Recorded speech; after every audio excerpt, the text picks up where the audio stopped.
people building the next Angry Birds, the next Halo, maybe even the next Pac-Man. And today, they flooded the expo floor at the Game Developers Conference in San Francisco. As ABC 7 News reporter Jonathan Bloom tells us, it's a place where companies show off their latest creations that really make the line between game and reality vanish. In a convention hall packed with geeks and artists, there's also one dancer in a most unusual costume. What is going on behind you?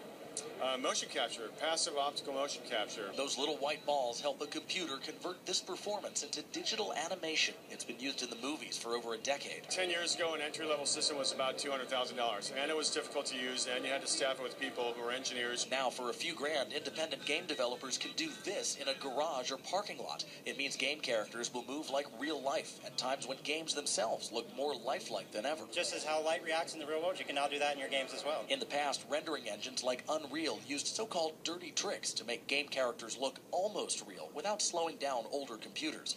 Now, the power is finally there to do it right. We're getting that much closer from it being unable to discern the difference between a virtual environment, right? You're able to briefly become entirely immersed in these experiences, right? It's really magical. Now, what's considered the biggest frontier in realism is becoming red hot. Virtual reality that puts you in the game showed up here last year with Oculus. This year, Sony's jumped into the ring, and the battle is heating up. It's creating an experience that fools your brain into thinking that you are in another world, you are inhabiting another body.